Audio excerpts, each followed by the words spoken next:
donde el arriendo sea mayor o igual al dividendo, en ese punto nosotros podemos decir que el departamento se está pagando solo, porque el crédito hipotecario, lo paga otra persona. A la hora de pensar en invertir en departamentos que se paguen solos, no somos todos iguales. Pero, si nos cuentas un poco más de ti, tal vez podamos crear el contenido que te prepare para transformar tu capacidad de pago o de ahorro en capitalizar tu futuro a través de la inversión inmobiliaria. Buenos días a todos los asistentes a nuestro programa Inversionista 818. Nos encontramos hoy día como un día más para partir y comentar algún tema entretenido, algún tema distinto, algo que te haga clic, algo que de repente te impulse a invertir y a meterte a este mundo inmobiliario, junto aquí a mi compañero y amigo y socio también, Ignacio Corrales, director de marketing de Brokers Digitales, y Eduardo Pavés, director comercial de Brokers Digitales, que les habla. Les damos una más cordial bienvenida a nuestro programa. ¿Cómo estás, Ignacio? Buenos días. ¿Cómo te encuentras el día de hoy? Buenos días, muy buenos días. Básicamente el tema del día de hoy dice relación con la documentación. ¿Qué documentación necesito tener para poder invertir en un departamento que se pague solo? ¿Y por qué, en primer lugar, yo necesito tener documentación? Vamos a comenzar inmediatamente entonces con la primera interrogante, que es, bueno, ¿cómo demostramos renta o ingresos? Yo quizás debiese partir un poco antes. ¿Por qué yo debiese querer siquiera demostrar ingresos? Hay que demostrarle a alguien. Claro.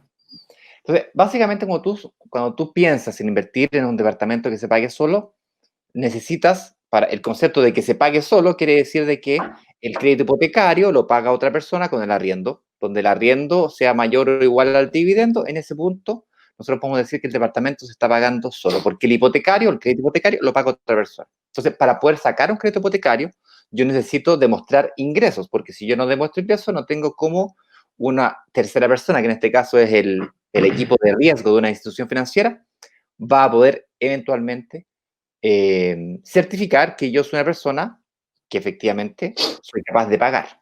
Afecta a crédito, ¿cómo se llama? Afecta a crédito, esa es la palabra demagógicamente correcta.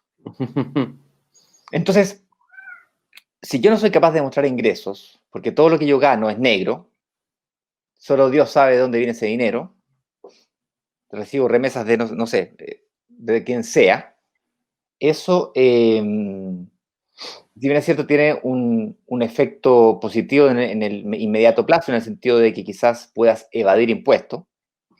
Cuidado con eso, porque el día viernes estuve en una charla ahí de impuestos y realmente me doy cuenta que somos unos verdaderos ignorantes desde el punto de vista de temas impositivos.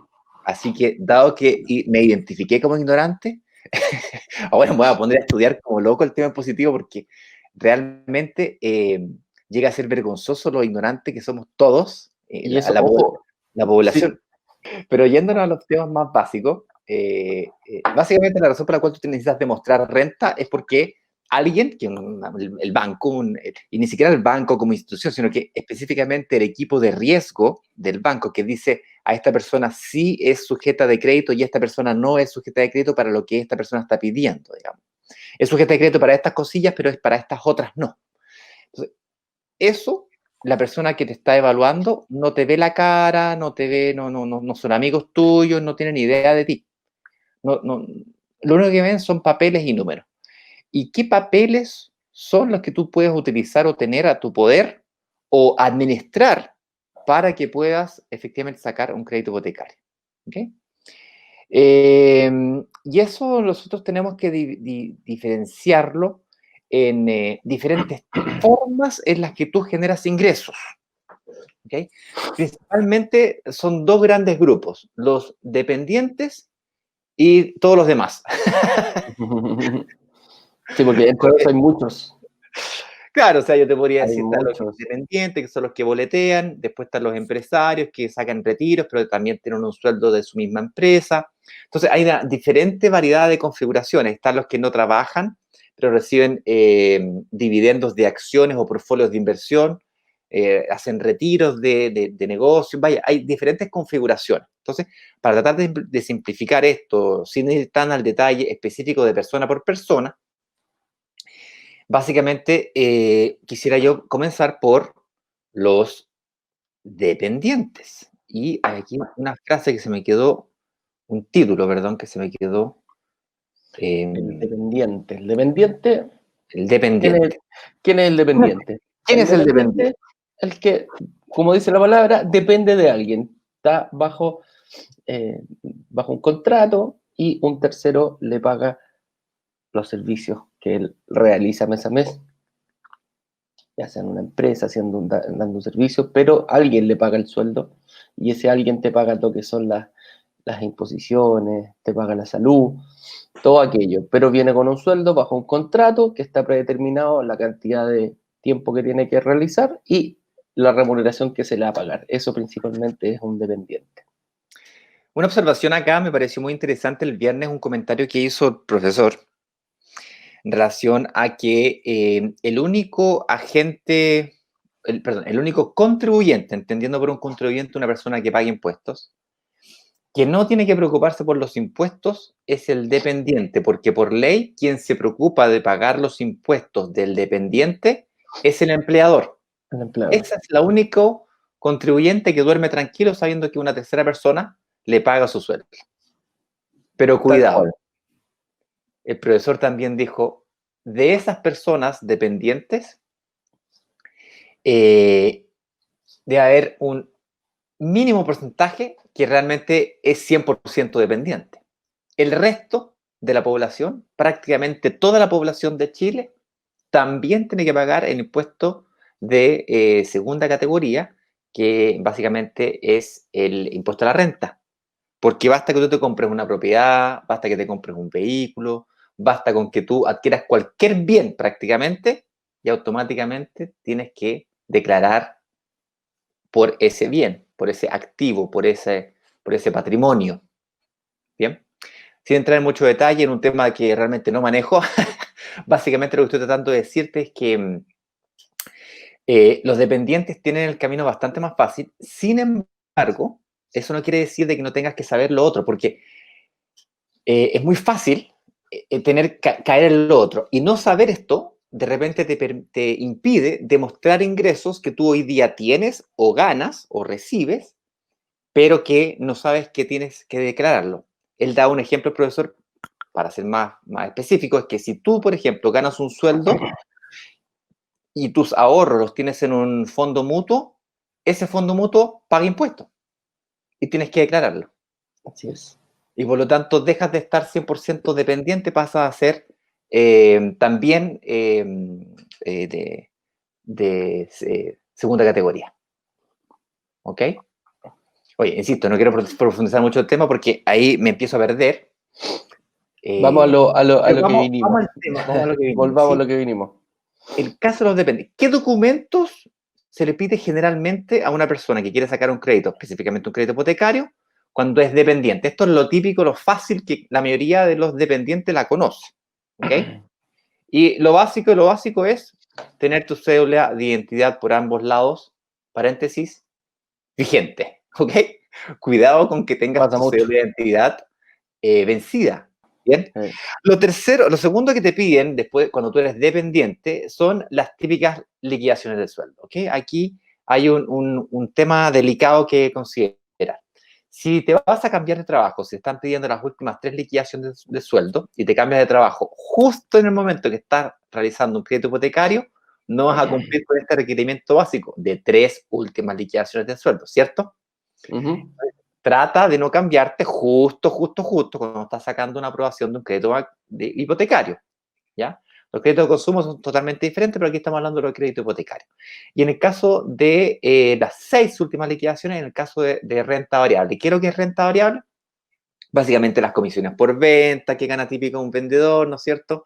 O si tú eres algún tipo de gerente que tienes un bono, o un 13avo sueldo, ese tipo de cosas hacen que tu contrato de trabajo tenga un concepto de fijo más variable y ese concepto de variabilidad hace que el banco te pida 6 meses. ¿Por qué? Bueno, principalmente principalmente porque son los últimos 6 meses que le dan cierta estabilidad a este personaje de riesgo que te está mirando. ¿Y por qué 3? Porque si te cambiaste de trabajo recientemente, después de 3 meses, generalmente por obligación pasas a contrato indefinido. Entonces, esa pequeña modificación o esos pequeños detallitos tienes que tenerlo en consideración cuando estás sacando un crédito hipotecario. ¿Okay? Sí, y ojo, hay dos temas. La renta variable siempre se compone mensualmente de un fijo más un variable, y ese variable compuesto viene a ser porque hay que pedir 6 y no 3, porque esa variabilidad va en base a comisiones de alguna cosa. De alguna cosa, puede ser ventas, puede ser, pero siempre hay una parte que un bono, que es el fijo, que no puede ser inferior a Al mínimo. ¿cómo se llama? El sueldo mínimo. Al sueldo mínimo que se cobra no puede ser menor. Y después la variabilidad es un acuerdo, entre comillas, entre la empresa y el empleado. O sea, ahí es donde viene la escala de comisiones, ahí se pueden agregar un montón de factores para eso, y la variabilidad va con eso. Ojo que los bonos también son variables dependiendo la periodicidad que se paga. Si tú pagas un bono más de 3 meses, ya pasa a ser sueldo. Hay que tener ojo con eso también. Pero los bonos tienen un castigo de 30%. Castigo, y me carga decir la palabra castigo, pero Descuento. Sí, tiene un descuento de un 30%, suma a tu renta, pero como no es periódico, se suma en el total. Por eso, al sueldo variable, un periodo de 6 meses es normal. El de 3 meses tenéis que te refleja la antigüedad, porque si ganáis un sueldo fijo, si ganáis 1.000.000 de pesos mensuales, lo vais a ganar todos los meses, y se refleja con la liquidación de sueldo, nada más. Correcto. Cuidado con el descuento ese del 30%, porque no es exactamente el 30%, depende de la institución financiera. Puede ser 20, puede ser 25, puede ser 35, Correcto. va a depender de la institución. del origen de esos ingresos. Por ejemplo, si es que tus boletas, los últimos 3 años, se los has estado dando a una empresa grande, ¿no es cierto? No sé, una minera o no sé, Carosi, ¿no es cierto? Y una empresa grande, ¿no es cierto? Y tú le das un servicio que todos los meses, todo lo mismo, es probable incluso que no te descuenten ese 30% y que lo consideren 100% de tus boletas como parte de tu renta, especialmente si te has estado cotizando en las AFP, ese tipo de cosas, ¿ok? Entonces, ahora sí, antes de pasarnos a los independientes, o todos los demás, como digo yo, que están los dependientes, todos los demás que tienen diferentes configuraciones, voy a tratar de simplificarlo al máximo, ¿vale? Hay algunos extra que te podrían pedir en el caso de los dependientes, ¿ok? Y estos extras son súper importantes que los conozcas y sepas cómo administrarlos. Lo primero que te pueden pedir a la hora de pedir un crédito hipotecario es acreditación de pie, entendiendo por el pie el pago de ese primero 20% que le gusta al banco. Puede ser 10%, 15%, 20% o más. ¿Bien? Tú te lo tienes que comprobar. Tienes que comprobarle al banco que tú pagaste ese 20%. Aquí viene un problema, el famoso bono pie. El bono pie, que hemos discutido algunas veces, es inflar el precio para, de alguna manera te hago un descuento y el banco le decimos que tu propiedad vale 4.000 UF, pero en realidad tú vas a pagar solamente 3.600, entonces ese 20% nunca lo pagaste. Ya, pero cuando te piden acreditar que pagaste ese pie, tienes una dificultad, un desafío por delante, mi amigo. ¿Bien? ¿Cómo lo hace la inmobiliaria? Sí, en algunos casos la inmobiliaria hace una especie de ¿Un certificado de acreditación de pago? hace como un certificado, hace como que pagas, dice que pagas, pero al mismo tiempo te lo devuelves, como una cosa rara. Tendría que entrar a revisar cómo es. Hace una figura. Sí, tendría que entrar a revisar exactamente una promesa, exactamente cómo es que lo hace la terminología exacta, ¿ok? No me acuerdo en este exacto momento cuál es el nombre, pero básicamente dice que se lo pagaste y al mismo tiempo que dice que se lo pagaste, te lo devuelve. ¿Bien? Una cosa así. Promesa de compra, ahorros, acciones, depósito a plazo, APB. Claro, también puedes acreditar ese 20%, lo puedes acreditar con otros ingresos. O sea, ¿de dónde sacaste la plata para pagar ese pie? ¿Bien? Y una cosa que les gusta mucho a los bancos acá es que tú hayas pagado ese pie en cuotas. Ojalá que la cuota de ese pie sea similar inclusive al dividendo que estás pidiendo. Si es que más o menos has estado pagando 250, 300 luquitas durante los últimos 2 años para pagar ese pie y el dividendo más o menos va a quedar en 250, 300 luquitas, entonces eso al banco le gusta, es bien visto. No te garantiza nada, obviamente, porque lo que manda son tu capacidad de mostrar que eres capaz de pagar esa deuda, pero el hecho que hayas sido capaz de pagarla en el pasado es un buen indicio. ¿Bien? Sí. Y aquí es donde nos entramos al famoso estado de situación. No sé si alguien habrá escuchado del famoso... ¿Qué es lo que es ese? Lléneme este estado de situación, señor. Y el estado de situación da lata llenarlo porque es extenso, es molestoso. Y cuando digo molestoso es que te piden todos tus datos. Nombre, apellido, el nombre de tu señora, el nombre del perro, dirección de tu casa, dirección de la oficina, root de tu empleador, root tuyo, root del perro, root de esto. Ingreso 1, ingreso 2, rol de la propiedad 1, rol de la propiedad 2, acciones, tarjetas de crédito, todo. Y aquí se equivoca mucha gente y lo llena así nomás, lo llena así. ¿Okay? Y se olvida de esos ingresos que tiene en el fondo mutuo, no los declara. Se olvida de declarar el auto. A lo mejor tú tienes un auto que se lo compraste a tu señora, pero lo tienes a tu nombre. O le compraste a tu hijo un auto, pero en realidad está a tu nombre. Tú te olvidaste que ese auto en realidad es tuyo, pero porque lo usa tu hijo. Ya, ese tipo de cosas tienes que declararlas porque o anotarlas en ese estado de situación, porque te permite nuevamente el punto número 1 que hablábamos recién, que es cómo demostrar rentas o ingresos. De ahí la necesidad de que nazcan estas, ¿cómo se llaman? Estos estados de situaciones. El estado de situación es como el abogado, ¿cómo era? El abogado y el doctor. Me tenés que decir toda la verdad siempre, pase lo que pase, cueste lo que cueste, hay que decir la verdad. Y el estado de situación hay que llenarlo de esa forma. Los datos más veraces posibles y la mayor cantidad de datos que te pasen en un estado de situación. Eso es el objetivo siempre. Oye, vamos, antes de pasar a los independientes o todos los demás, que los separé en dos, dependientes con boleta y, perdón, independientes con boleta, es decir, personas que básicamente ganan honorarios, boletas de honorarios, y después están los empresarios o dueños de negocio, si tú eres dueño de un negocio, básicamente los diferencié por esos dos. Son casi lo mismo, pero bueno, hay gente que se confunde y por lo tanto me gustaría separarlos en esos dos. Así es, no hace siempre. Muy buenos días. Para demostrar ingresos calculan en base a los últimos 3 o 12 meses. ¿Qué consideran bonos trimestrales fijos? Bien, efectivamente, don Víctor, si usted tiene un sueldo variable, le van a considerar los ingresos anuales, es decir, todo lo que usted ganó al año dividido por 12. Lo voy a entrar a explicar ahora que hablamos de los ¿cómo se llama? De los independientes y los empresarios que generalmente se ven enfrentados a esa situación. Pero si tú eres dependiente y recibes un 13avo sueldo o ganas bonos trimestrales, el banco sí te va a pedir las últimas 3 liquidaciones, pero en tu estado de situación le declaras el ingreso anual. ¿Okay? Y ahí es donde el banco dice, perfecto, usted gana estos 13 sueldos, entonces 13 sueldos dividido por 12, perfecto. Entonces como que ganaras un poquito más todos los meses. El banco te lo considera así. No es exactamente así, ¿okay? Para que no me cuelguen en la horca, ni me quemen en la hoguera. El profesor el otro día nos retó, olvídate, porque que no sabíamos decir lo que estábamos diciendo, que cómo era posible, que si fuéramos tan simplistas de decir que multiplicar por 50 la renta, que eso realmente no es así.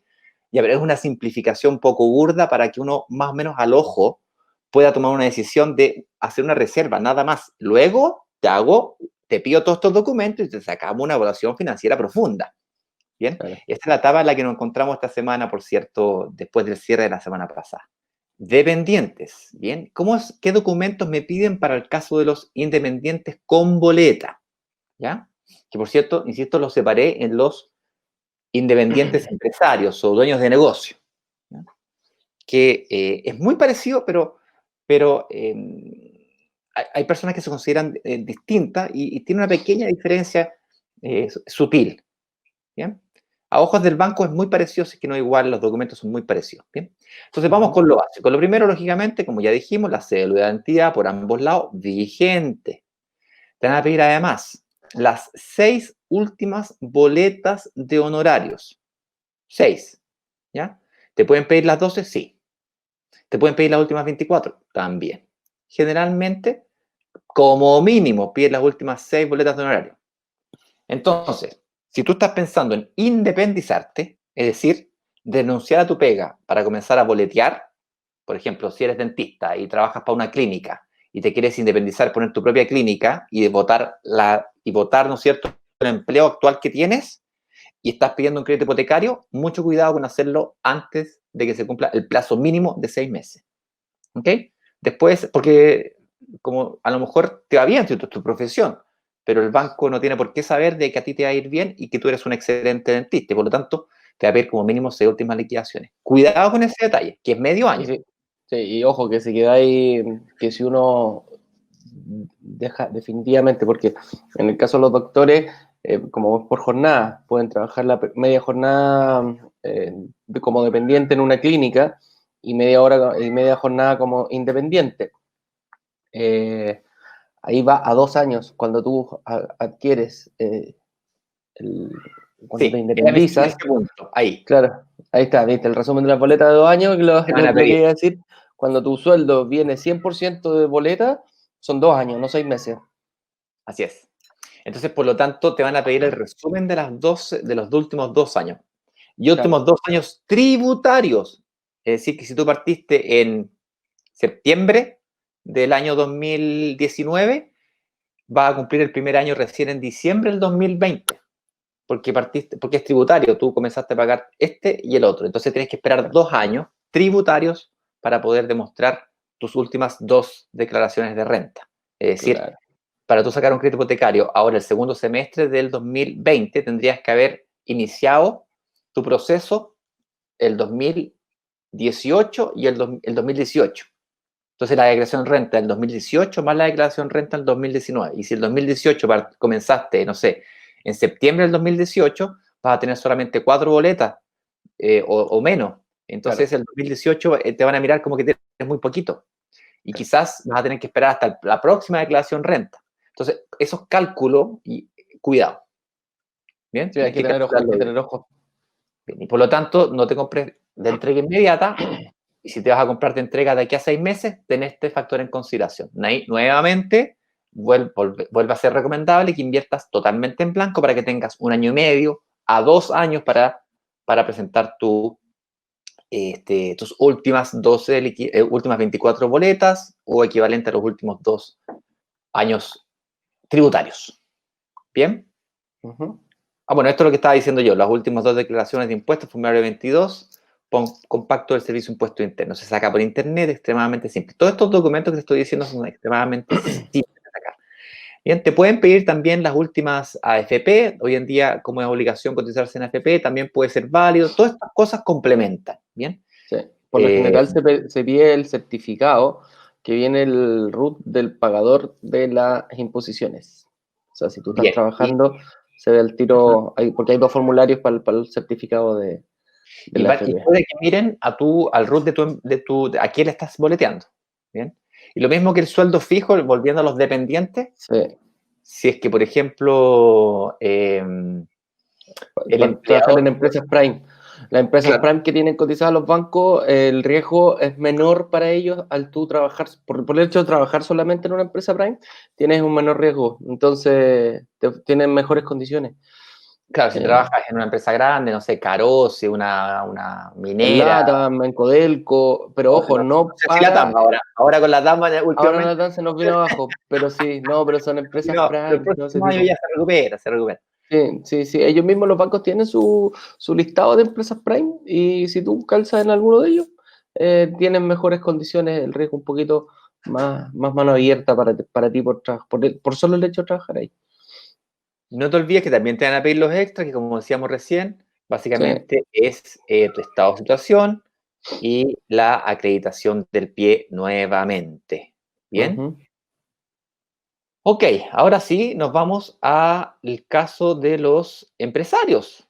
Bien, los empresarios de negocio, personas que tienen un negocio, son socios de una empresa. Ok, estas personas puede que tengan un sueldo fijo son autoempleados, o sea, ahí me ha tocado, seguramente a ti también, Eduardo, mira, pero es que yo tengo un sueldo fijo. Ya, pero usted suena un sueldo fijo de su propia empresa. Sí, pues, de su propia empresa. Es Ya es variable. variable. ¿Okay? Es variable. Porque tú te puedes poner un sueldo de 3 millones si quieres. Entonces Correcto. no tiene mucho sentido Ahí, hacer ahí te piden ahí te estudian la empresa, ¿eh? Te piden los estados de situación de la empresa. Lo mismo claro, que te están pidiendo para ti, te van a pedir de la empresa cuando tu sueldo venga de tu propia empresa. y O justamente eso es lo de la que quería. empresa de tu señora, claro, de la empresa de tu señora, pero que esté ligado, se hace lo mismo, el mismo estudio de la persona y a la empresa. Así es. Mucho cuidado con esos contratos fraudulentos que se hacen con esa empresa, entre comillas, un Es que contrato falso. precisamente por eso se estudia, porque puede haber un poquito de fraudulencia y más que nada el banco tiene que ver el riesgo porque le está prestando en el fondo lo mismo. Sí, porque Puta, está prestando si la empresa te va mal, te va a ir mal a ti porque no te va a pagar el claro, sueldo. Entonces, por eso tiene que estudiar a la empresa. Es distinto, da lo mismo que trabajé en otra empresa, por ejemplo, cuando eres dependiente. Y si así la es. empresa es sólida, da lo mismo, te va a pagar igual. Ahora, en este tiempo, que es sólido. Sí. Cuidado con cuidado con esos contratos fraudulentos. Cuando digo fraudulento, no es que no es que sean contratos falsos, sino que, no sé, tú te haces un Puede haber una contrato, manipulación. una manipulación en donde Que tú te pagas en el otro solamente tipo, claro. las imposiciones. Esto es típico. Te hace un contrato, pero te pagas solamente la imposición, no te pagas el sueldo. O Entonces te la paga, empresa, y claro, y así retiros por la fuera, empresa y tenía la liquidación mínima. claro, entonces el banco te va a pedir que tú demuestres ese tipo de cosas. Y ahí es donde tú sale lo que dice Eduardo recién, que van a estudiar a la empresa y Sí. a ti. ¿Okay? Entonces te van a pedir la cédula de identidad por ambos lados vigente, le van a pedir la carpeta tributaria de la empresa, los 2 últimos balances de la sociedad, las 2 últimas declaraciones anuales de impuestos del cliente formulario 22 con pacto de servicio de impuesto interno, documento constitutivo o modificación donde se acredite tu porcentaje de participación del cliente, en este caso tuyo, de la empresa. En el fondo, Claro. yo soy dueño de la empresa, sí, pero ¿qué porcentaje?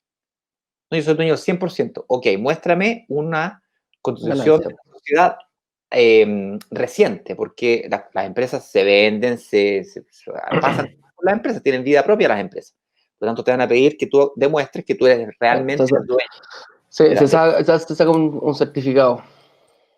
Y, por supuesto, el root de la sociedad, porque van a, como te decía recién, investigar a la sociedad. Y los típicos extras, nuevamente, ¿no es cierto?, que van a ver que llena un estado de situación ¿Y tuyo qué y un pasa? estado de situación de la Claro, empresa. de la empresa. ¿Y qué pasa si el sueldo depende de dos empresas autoempresas? ¿Qué va a hacer el banco? ¿Va a Muy estudiar buena pregunta. cuántas empresas? Las dos, Las dos. Las dos. así de simple. Las dos. Si va a estudiar todo, por eso te digo, si es como el abogado al médico, hay que decirle todo al banco. Todo, Hay todo, que todo, hacerlo. todo, todo. ¿Dónde y cómo y cuándo tú declaras eso? Lo declaras en el estado de situación, que es ese papelito que Sí, te hacen llenar los bancos. Ahora, aquí viene lo desagradable. Cuando tú estás sacando un crédito hipotecario con varias instituciones financieras, que tú compraste 2 departamentos, el típico multicrédito es famoso. Aquí viene la complejidad. Que tú te sacas un crédito hipotecario y te compras, no sé, pagaste 3 departamentos. Y porque quieres hacer el famoso multicrédito. Y suponiendo que todavía los bancos no estén en líneas y fuera todavía una posibilidad, como lo es hoy día.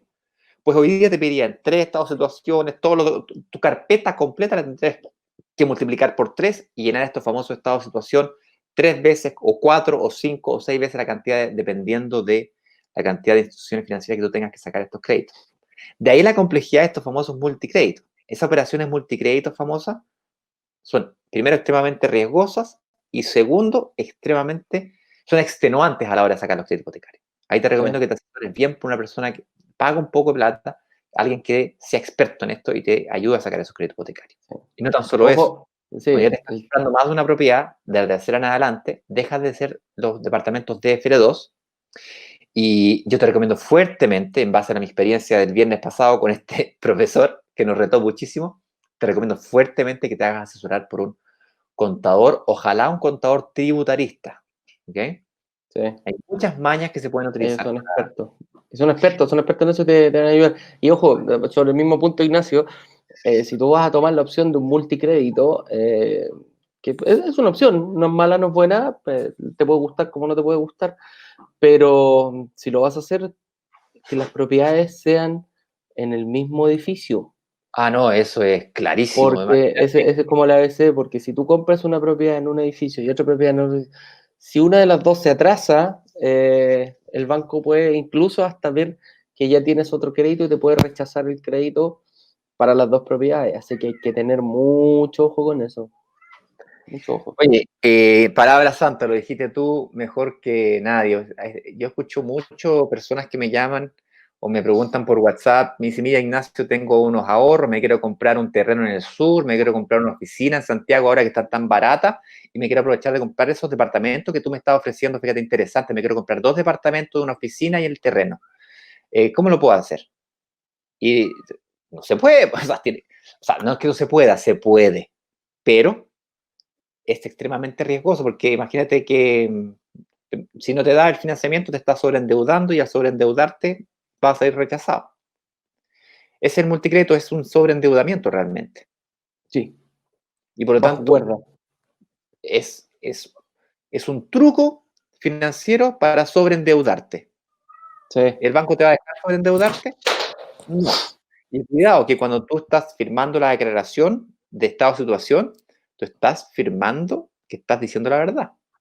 sí, Entonces, mucho así es. cuidado con este tipo de prácticas meas truchas. ¿Okay?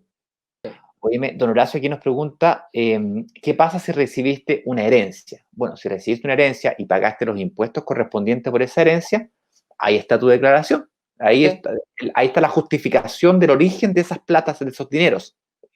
Si es herencia, supongo que no la tienes en tu caja fuerte de tu casa, ni tampoco en el colchón de tu casa, sino que asumo que la tienes en algún tipo de fondo mutuo, algún portfolio accionario, o no sé, ¿dónde la tienes? Pero se Pero, paga el impuesto, pagando el impuesto a la herencia. Ya con eso ya está claro, clarificado todo. si no has recibido la herencia, pero pretendes recibir una herencia, que puede ser el caso, me ha tocado también, mira, yo no tengo la plata hoy día, pero, no sé, la voy a recibir dentro del próximo año, digamos. Te recomendaría que te asesores nuevamente por un contador tributarista Tal para cual. que veas las formas de... no, el impuesto a la herencia en Chile creo que es como 40%. Sí. De hecho, Ojo mi que, padre está viendo justamente ese tema ahora. sí, muchas veces, ojo, también pasa ese tema, que tú puedes tener una propiedad y por herencia te llegan 3 propiedades. Van a estar a tu nombre, también hay que estar con el tema eh, del tributario. Sí. Oye, tengo una pregunta acá que me hacen en Instagram. Ah, lo estaba mirando Que también, la dice, misma, el sí, auto. dice, al declarar el auto en el estado de situación, ¿de qué forma se calcula el valor? ¿O solo se menciona el año? Ya, mira. Espera, déjame responderle que esa Dale, dale, la dale, manejo ah, perfecto. perfecto, dale, eso. Perfecto con los estados. Sí, Vamos. el estado, trabajé mucho tiempo en auto, entonces, bueno, con los seguros auto. Cuando tú mencionas, tienes que poner, siempre se te pide la marca, modelo y año. Los autos tienen un estándar. El precio estándar se saca de las páginas web. Lo puedes sacar de Chile Auto, de Yapo, de estas páginas que son especializadas y grandes en venta de autos. Se saca un valor promedio. Por lo general, el valor promedio, incluso lo ocupan las compañías para pagar los seguros.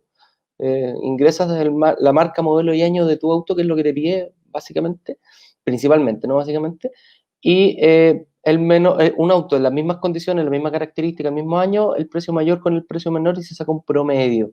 Ujú. Si la mayor publicación está en 10 millones y la menor publicación está en 9 millones, 9,5 es el promedio. Eso es. Esa es una forma. Y la segunda forma es que las tasaciones de los autos que se hacen, por ejemplo, cuando uno va a entregar un auto en parte pago, se descuenta el IVA en el primer año y después es un 10% anual. Entonces, la cantidad te van descontando la depreciación, un 10% anual. Por eso es importante ponerlo y un valor aproximado a cuánto está ese auto en el mercado. Pero esas son las dos formas que ocupan estas grandes empresas para darte el valor. Así es. Y ese Ujú, valor que te dé, supongamos que te compraste un auto de 10 millones, el, ujú. el IVA sería 1.900.000, Un es millón decir, nueve. eso, es decir, tu auto ya no vale 10, vale 8 millones. Y tuviste 2 años el auto, ¿cierto? Entonces, ¿cómo se llama? El primer año es el equivalente al IVA y el segundo año es el 10%. Por lo El tanto, 10% más, un 30% más. tienes 800 lucas, es decir, tu auto vale 7 millones, 7 millones y medio, más o menos. Claro. Ese es el capital que tú tienes. Entonces, Claro. ese capital, el banco te lo considera como activo, tú tienes un capital del cual podrías hacerle mano para poder pagar o servir la deuda que él te está prestando. Así la toma. ¿Me afecta? Sí te afecta.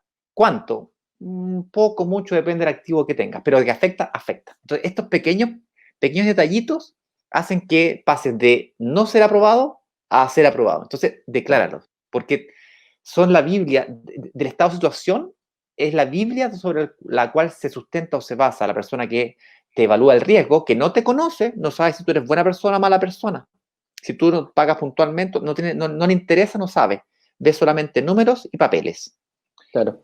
Esas son las Incluso, cosas que sabe. sí, incluso los autos que tú le compras a tu señora o a tu hijo, que están bajo la dependencia tuya, también es necesario ponerlos porque, como decía Ignacio, aunque no estén a tu nombre, el banco va a saber que si tu hijo está en la universidad y le compraste un auto para ir a la universidad, que es muy común, pasa mucho, ese auto lo compraste tú y está tú bajo tu tutela porque tu hijo todavía está 100% bajo tu tutela, vive contigo y tú le pagas la universidad.